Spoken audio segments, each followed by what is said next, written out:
Welcome back to segment 3 of Phenomenal Fatherhood Friday podcast numero dos with Jeremy Hall and Tillman Givens here from the Woodlands Free Podcast Center in the Woodlands, Texas, with our producer Mike. You also could be here at the Woodlands Podcast Center.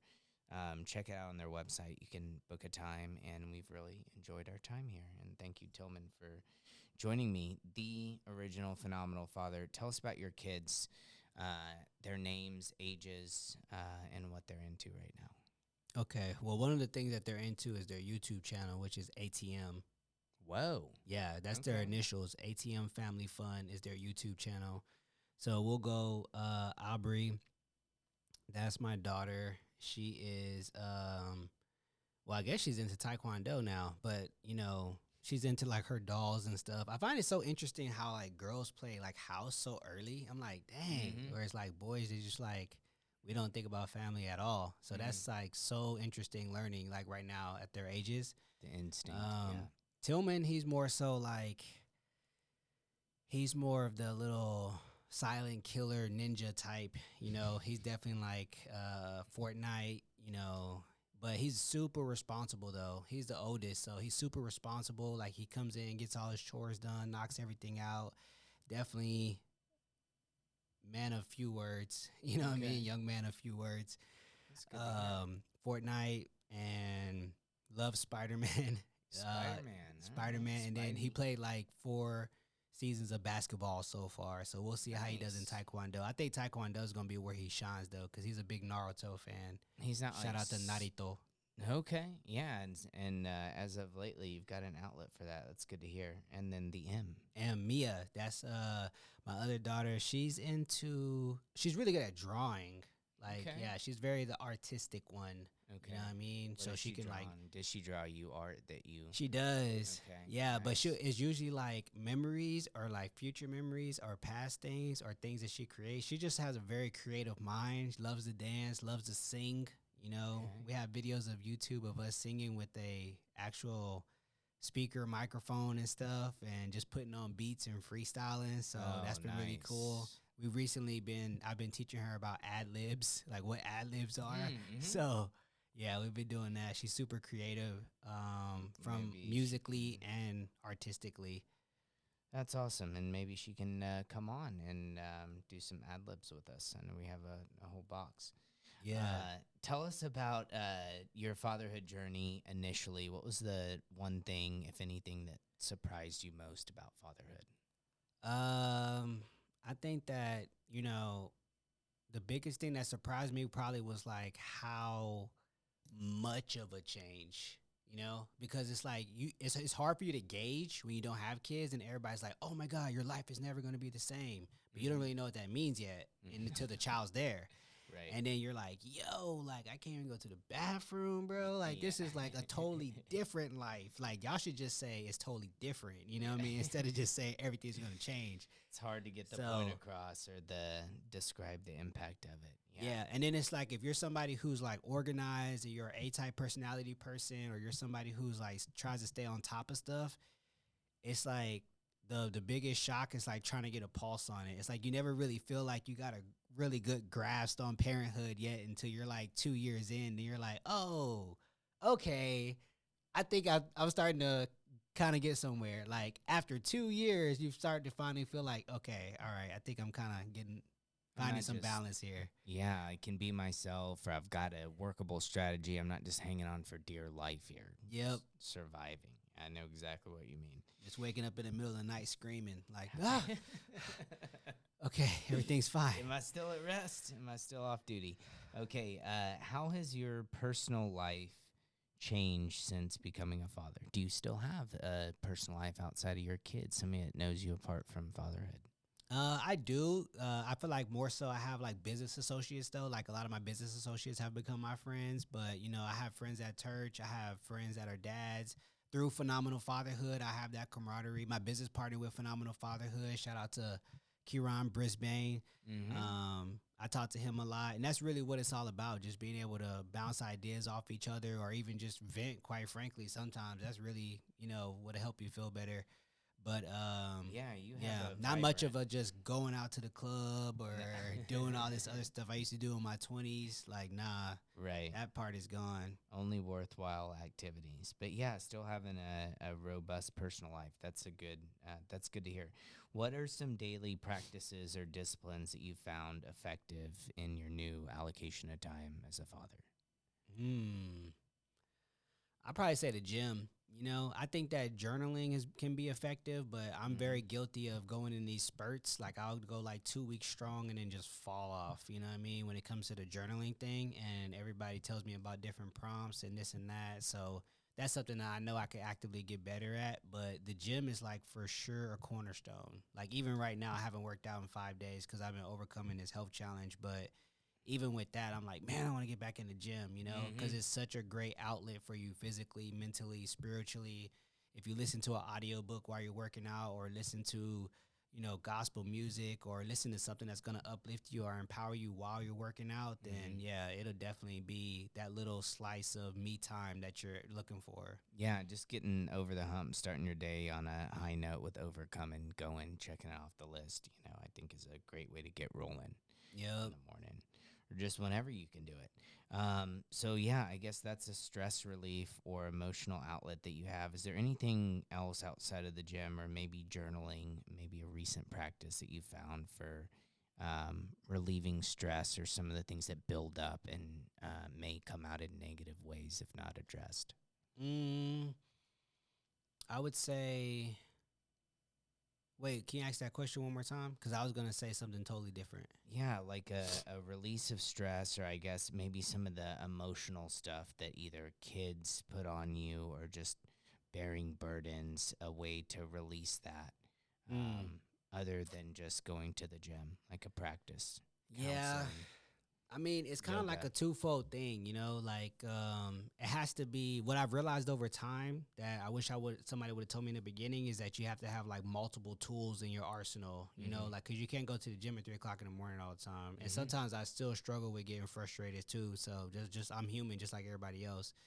But one of the things that helps too is like meditation, whether it's like, and it doesn't have to be anything deep, like with your legs crossed and your fingers like anything like that. Like you could literally just meditate on a happy memory or a feeling or something like that, like going to the beach or whatever that, for me, it's the beach. Like the beach is always that place where like I feel the most creative. There's fresh air coming off the ocean. I always feel vibrant. It's your happy place. Yeah, I'm still a gamer. So I'll jump on Madden or NCAA recently.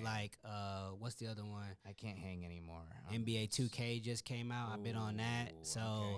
I just like literally the only thing going on in my mind is that I am a starting point guard and that I am an NBA superstar right now. You're getting it done on that. Yeah, I put my headphones on and everything. Like I'm locked in. And when I get done, I'd be like, oh, okay, we're back. Well, I know you've already answered some things about challenges overcome, lessons learned. Talk about a role model or someone who's most influenced your approach to parenting. Well, I know my dad, I guess he would be the original OG, because he's an awesome father. He's a phenomenal father for sure. I think it's all about taking what he gave me and taking that mantle and figuring out how I can carry it forward like a relay race instead of just sitting on what he gave me. Now I'm kind of bringing what he gave me to the world. Amen to that. In not in name only, right? But you've got that heritage as well, just to be a daily reminder. But another person too is that when I was younger, I was a big fan of Martin Luther King. Like the fact that he got his master's degree at 26 years old, the fact that with no social media, no other type of influences besides like literally walking out his house and speaking to people directly, was able to lead an entire movement in addition to speaking in Washington and everything he was able to do before he was assassinated. So every city's got an MLK. Yep. And for good reason, and another, Jesus and so many people, life was tragically cut short, but their influence continues on, and just so inclusive. You look back at some of the things he said and how everybody wants to pick a team nowadays. That's someone who resisted the opportunity to pick one team or another, brought people together. So what a great role model. Any tips, do's, and don'ts for new parents, people who are expecting or people who are considering whether they're ready for kids or not? I would say that it's kind of like twofold. Well, most of the audience is men, right? So I would say that if it's something that you want to set up, like business wise, like a lot of times I talk to younger guys and I don't think they understand like the magnitude of having a family. And it's not really explained anywhere. So if it's like a business you want to set up, like do that now, like before you have kids, set aside some finances for that, but also like work on your past trauma, work on your healing, like your own personal healing. Like instead of going out, like go find ways to heal your any emotional trauma you may have from your parents, your dad, your family, any of that stuff, because all that's going to spill over onto your children. Anybody who's expecting, then I would say similar to what I said last time, like get you a very good swing, or make sure you put that in your baby registry, because if you don't have a good swing, you're not sleeping. Somewhere to zonk them out. Yeah, and make sure that you sleep when the baby sleeps. And if you're a brand new parent, then I would say, first of all, it's going to get better. You know what I'm saying? It's going to get better. Try your best to do whatever that thing is for you, whether it's like going to the nail salon, getting a massage, going to the gym. But at least 1 hour a week, you got to be able to somehow take a pause, even if it's just sitting in silence and just like zoning out for a little bit. That would be something I wish somebody would have told me. And if you're brand new, get you a really good bottle sanitizer. Saves a lot of work at 3 o'clock in the morning if you got a good bottle sanitizer. Yes, it does. It'll be used on repeat. And yeah, Kevin Hart Me Time. That's sound advice to the new parents who are redlining. Yeah. Okay, give us... Eat your vitamins and your vegetables. Some me time. Okay, and stay in prayer and get connected into a church, I would say. Or two things that you're living right now. Before we close out and take some closing thoughts, give us a goal or aspiration, a picture of the future of fatherhood for you. I think that right now my biggest thing is just doubling down on what my goal was for August, which is just spending an hour with all three of the children together, an hour with each one of them individually.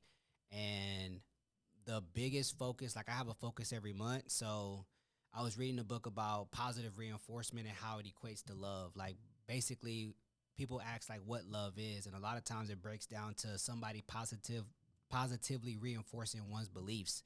The last podcast I did with my business partner Kieran, we were talking about the voice that's in your head, how when you get older you can still hear your parents' voice. So how are you actively leaving that voice inside of your children, which goes back to the love, right? So how can you say I want my children to feel loved? Okay, then what is love? Positively reinforcing one's beliefs. So what is their beliefs? It's still being established by the voice that we leave in their head. So that's how the full circle, the full loop is closed.